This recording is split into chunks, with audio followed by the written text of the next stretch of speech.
भगवत गीता हमारी संस्कृति का महत्वपूर्ण हिस्सा है और जब तक हमारी जिंदगी रहेगी तब तक भगवत गीता का हर अध्याय हमें जीवन में आगे बढ़ने में मदद करती रहेगी।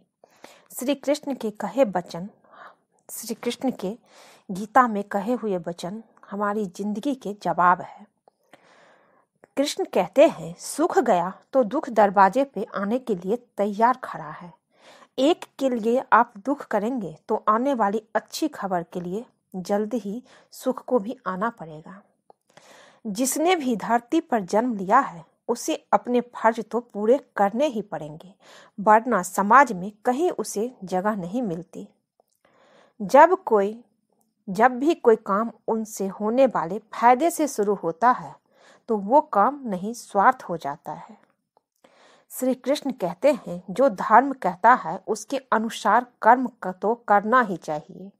हर इंसान को अपने धर्म के अनुसार कर्म करना चाहिए, किसी भी चीज की चिंता किए बिना। जो सच्चाई है उसके लिए हमेशा खड़े रहना चाहिए। कमजोर क्षणों में हम डर जाते हैं, जिससे हमें समझ नहीं आती कि हम क्या करें। तो श्री कृष्ण जी कहते हैं, मन की दुर्बलता छोड़ हमें उस कर्म के बारे में सोचना चाहिए जो हम करने के लिए आए हैं। श्री कृष्ण कहते हैं, जो सुख दुख को समान समझे, दोनों हालात में एक जैसा रहे, वही जीवन में आगे बढ़ता है। ज्ञानी इंसान ये नहीं जानता कि सुख दुख तो आते रहेंगे, एक ही जैसे भाव कभी नहीं रुकता। जिंदगी हमेशा बदलती रहती है। श्री कृष्ण जी का कहना है कि चाहे सुख हो या दुख, दोनों को समान समझना चाहिए, क्योंकि सुख और दुख दोनों आते जाते रहेंगे और हमारा जीवन यूं ही चलता रहेगा। भागवत गीता के हर अध्याय में दुनिया के आज के सवालों का जवाब है। भागवत गीता के वचन जीवन से जुड़ा हर सवाल का जवाब भगवत गीता में छुपा है। दुनिया के हर धर्म संकट का जवाब भगवत गीता में है। वीडियो अगर अच्छा लगे तो चैनल को लाइक शेयर सब्सक्राइब कीजिएगा और वीडियो पूरा सुनिए, तभी आपको गीता समझ आएगी और अपने प्रश्नों का जवाब मिलेगा।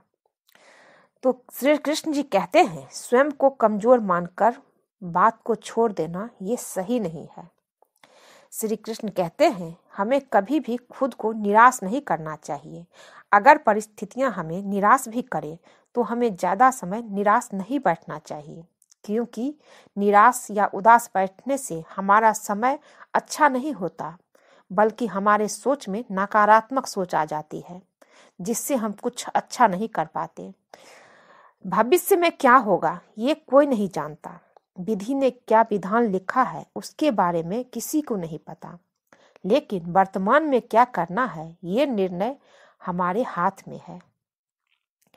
वर्तमान में क्या करना है ये निर्णय हमारे हाथ में है। हमारे कर्म सिर्फ हमारे हाथ में है। हम अपना कर्म जैसा करेंगे वैसे हमारी परिस्थितियां बदल जाएगी। अगर आप चिंतित हैं, दुखी हैं, जब तक आप दुख को दूर नहीं करेंगे, दुख की वजह और दुख का उपाय नहीं ढूंढ लेते, तब तक दुनिया का कोई भी सुख आपको आराम नहीं दे पाएगा। किस समय कौन सी कमजोरी हम पर हावी हो जाए ये कोई नहीं जानता।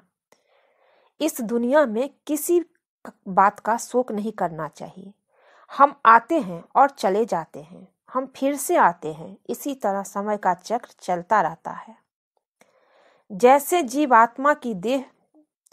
जीवात्मा की इस देह में बालकपन, जवानी, वृद्धा अवस्था होती है, वैसे ही शरीर की अन्य प्राप्ति होती है। इस विषय में धीर पुरुष में मोहित नहीं होता। ऐसे में जो धीर पुरुष है वो मोहित नहीं होता। हमारी आत्मा तो वही रहती है, लेकिन शरीर बचपन से लेकर बुढ़ापे तक बदलता है। बदलाव प्रकृति का नियम है। जो अभी है वो अगले पल बदल चुका है। आपको चाहे दिखे या ना दिखे, आप यकीन करें या ना करें, जब बदलाव नियम है तो ऐसे नियमों से दुखी क्यों होना है। दुनिया में हर एक चीज बदलती है, लेकिन जो नहीं बदलता है वो है आत्मा।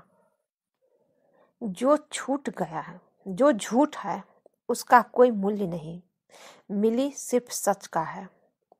जो झूठ है उसका कोई मूल्य नहीं, मूल्य सिर्फ सच का है। जब कुछ नहीं था तब भी आत्मा थी, जब कुछ नहीं होगा तब भी आत्मा होगी। कृष्ण जी कहते हैं, शरीर की आयु होती है लेकिन आत्मा तो अमर है। जब देह की आयु पूरी हो जाती है तो उसकी सांसें रुक जाती है और आत्मा एक शरीर को छोड़कर दूसरे शरीर में चली जाती है। अलग अलग कारणों से मृत्यु होती है और शरीर रहने लायक नहीं रहता। तब आत्मा उस शरीर को छोड़कर दूसरे शरीर में चली जाती है। हम अपनी आत्मा को इंद्रियों से नहीं समझ सकते। इंद्रियां तो इस दुनिया के भाव को समझने के लिए है। ना जाने हम कितनी बार उन बातों के लिए शोक करते हैं जिसका होना तय है। जो तय है पहले से ही वो ही होगा, जो होगा उसके लिए शोक क्यों करना। अगर हम कर्म योग का थोड़ा सा समझ ले तो जन्म मृत्यु से छुटकारा मिल जाएगा, क्योंकि सब कुछ हमारे हाथ में है, हमारे कर्म में है। कृष्ण जी कहते हैं, भगवान उन्हीं का साथ देते हैं जो अपना सही कर्म करते हैं। हमारे जिंदगी में जो भी होता है वो हमारे कर्म है, चाहे इस जन्म का हो या पिछले जन्म का है। जब कोई फैसला लेना हो तो बुद्धि एक ही होती है, लेकिन जहाँ सोच की फैसले की निर्णय की कमी हो वहाँ कई बुद्धियां काम करती है।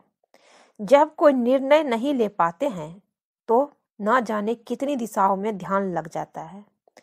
अगर आप निर्णय करने की सोच ले, सही निर्णय ले, उसके बाद उसे करने का प्रण ले तो वो काम अवश्य ही होगा। जब भी कोई काम उससे होने वाले फायदे से शुरू होता है तो वो काम नहीं स्वार्थ हो जाता है। इस बात को हमेशा ध्यान रखें। काम से ज्यादा उसके होने वाले फायदे के बारे में बात करना अच्छा नहीं होता है। कुछ लोग काम करने से ज्यादा बात करते हैं। बातों से हवाई किले नहीं बनते।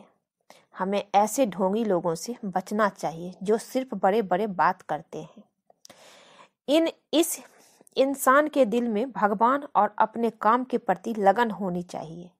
ऐसी संगति से हमें, जिस इंसान के दिल में भगवान और अपने काम के प्रति लगन नहीं होती है, ऐसी संगति से हमें बचना चाहिए। जो सिर्फ बातें करते हैं, दिखावा करते हैं, ऐसे संगत से आपको दूर रहना चाहिए, क्योंकि ना चाहते हुए भी हम उस संगत में रहकर उन्हीं के जैसे बन जाते हैं।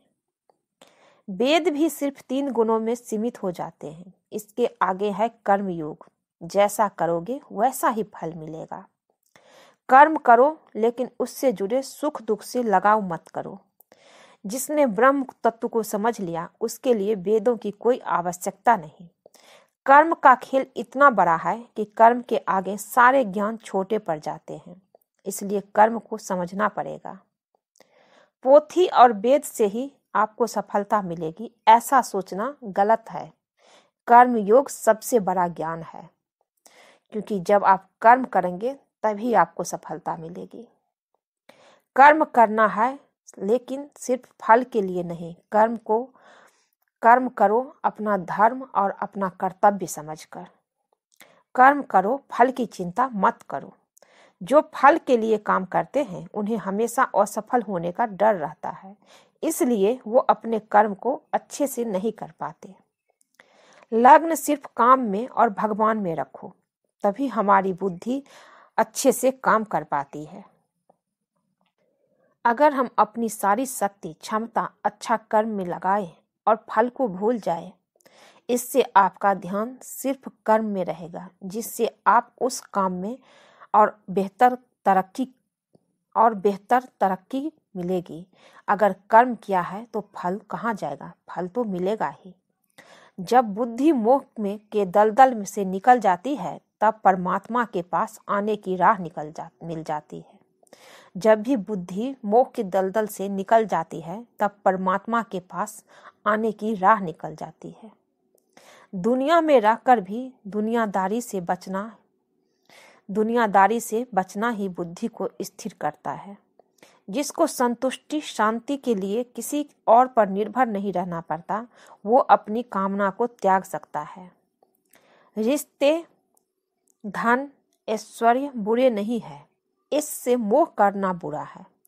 इनसे लगाव होने के कारण सोचने की शक्ति कम हो जाती है, बुद्धि ठीक से काम नहीं करती, फैसले गलत हो जाते हैं। जब आपके अंदर शांति नहीं होगी तो आप आनंद कभी भी प्राप्त नहीं कर पाएंगे। अगर बुद्धि के विजय प्राप्त करनी है तो इंद्रियों को बस में करना ही पड़ेगा। अगर हम अपने कर्म से मुंह मोड़कर हताश बैठ जाए तो ये ठीक नहीं है। ऐसा हताश से कोई लाभ नहीं होगा। कभी कभी परिस्थितियां ऐसी हो जाती है जब हम अपने कर्म से मुंह मोड़कर हताश बैठ जाते हैं कि अब कुछ नहीं होगा, हमसे कुछ नहीं होगा, हम कुछ करते हैं फिर भी अच्छा नहीं होता। तो कृष्ण जी कहते हैं, आप ऐसे इंसान बनो कि आपको कोई भी बात, गाली, चुगली, गुस्सा आपको विचलित ना कर पाए और आपका हौसला ना तोड़ पाए। और आप कर्म करिए और आपको फल मिलेगा ही मिलेगा। कृष्ण कहते हैं, जब अपनों को दुख सताता है तब किसी भी तरह का लाभ हमें आराम नहीं देता। मन को जीतने वाला व्यक्ति ही परमात्मा को प्राप्त कर सकते हैं। शांत मन से ही लक्ष्य की प्राप्ति की जाती है। मन की अशांति से मानव का पतन हो जाता है। निस्वार्थ भाव से की गई सेवा या दान ही सात्विक गुण का आधार होता है। सात्विकता से ही संसार को ऊर्जा प्राप्त करता है। क्रोध, लालच और वासना यही नरक के द्वार है, क्योंकि यह मानव के पतन का मुख्य कारण होते हैं। सृष्टि के हर कण का एक विशेष गुण होता है जिसका आधार स्वयं श्री हरि नारायण होते हैं। अति से ज्यादा कुछ भी अच्छा नहीं होता है, इसलिए हर काम एक सीमित में करिए, एक अति में ही करिए। हद से ज्यादा लोभ, हद से ज्यादा अहंकार, हद से ज्यादा ज्ञान कि मुझे ही सब कुछ ज्ञान है, हमारे आगे कोई नहीं है, ये अहंकार है। उस समय इंसान का पतन होना शुरू हो जाता है, जिस इंसान के मन में ये आ जाता है। श्री कृष्ण कहते हैं, श्री कृष्ण ही तमस है और वही ज्ञान का प्रकाश है। नारायण ही सृष्टि, सारी ही सृष्टि की आशाओं का आकाश है। चंचल मन की इच्छाओं का त्याग करने वाले व्यक्ति ही परमात्मा के हृदय में वास करते हैं। योगियों की यही पहचान होती है कि उनकी इंद्रियां उनके अधीन होती है। भय मुक्त होता है वो प्राणी जो परमात्मा की इच्छा को अपने लिए आदेश मानकर चलता है। चिंताओं की चिता को दाग वही प्राणी देता है जो पूर्णतः मन भाव से स्थिर हो जाता है। जीवन में अपने पथ से भटकने वाला व्यक्ति कभी भी परमात्मा की प्राप्ति नहीं कर सकता, फिर चाहे वो कितना भी कुछ क्यों ना कर ले। भय के होने पर मन की स्थिति भयानक हो जाती है। वह वीर वही है जो कर्म ज्ञान का अनुसरण करता हो। सृष्टि के हर जीव के हृदय में नारायण का ही वास है। मनुष्य को चाहिए कि वो अपने भीतर के नारायण का स्वरूप जाने। जब कभी भी सृष्टि पापियों के पाप से आतंकित होती है, तब नारायण इस धरती पर धर्म बचाने, सृष्टि की संस्कृति, ज्ञान और मानवता के संरक्षण के लिए अवतार लेते हैं। परमात्मा की लीलाओं को जिसने शून्य होकर जान लिया, उसने जीवन के अनंत ज्ञान की प्राप्ति कर ली। जीवन का एक ही सार होता है, श्रीमद् भागवत गीता। यही सार यदि जीवन का आधार बन जाए तो जीवन सफल बन जाता है। आशा करती हूँ कि आपको भगवत गीता पूरा अच्छी लगी हो और अपने जीवन में आप उतारें और आपका जिंदगी सफल बन जाए। आपके जिंदगी में जो परेशानी है उसका जवाब आपको मिले होंगे। अगर भगवत गीता में कहे हुए वचन को जो हम आपको सुनाए हैं उसका आप अमल करेंगे तो बहुत सी परेशानी कम हो जाती है। हमें जिंदगी में आगे देखने का रास्ता मिल जाता है। सिर्फ कर्म ही है जो हमें सही और गलत का फल देता है। हम गलत करते हैं तो गलत होता है, और सही करते हैं तो भले ही देर लगती है पर सही होता है। कृष्ण कहते हैं, अगर हमारा पिछला जन्म कर्म अच्छा नहीं है और हमें इस जन्म में दुख मिल रहा है, तो इस जन्म के अच्छे कर्म से उस जन्म के बुरे कर्म को हम खत्म कर सकते हैं और हम अपना अच्छा कर सकते हैं आज का। इसलिए कभी भी बुरे संगत में नहीं रहना चाहिए। जो लोग नकारात्मक सोचते हैं उससे दूर रहना चाहिए। जो लोग आपको भटकाते हैं उससे तुरंत दूर हो जाए और अपना सही कर्म करें, अपनी शक्ति से सोचे और सही ज्ञान प्राप्ति करें और आगे बढ़े। आपका जीवन अच्छा होगा, कृष्ण कहते हैं, और मैं सच्चाई के हमेशा साथ रहता हूँ। जो मेरे भक्त है उनको कभी भी मैं हारने नहीं देता हूँ। आज के लिए बस इतना ही दोस्तों। अगर ये वीडियो अच्छा लगे, ये भगवत गीता अच्छा लगी हो आप लोगों को, तो मेरे चैनल को लाइक कीजिए, शेयर कीजिए, सब्सक्राइब कीजिए। मिलती हूँ एक नई वीडियो में। आप सब खुश रहिए, स्वस्थ रहिए। श्री कृष्ण की कृपा आप सब पे बनी रहे। जय श्री कृष्णा। कमेंट में जय श्री कृष्णा जरूर लिखिए और एक लाइक कर दीजिए, सब्सक्राइब कर दीजिए। जय श्री कृष्णा।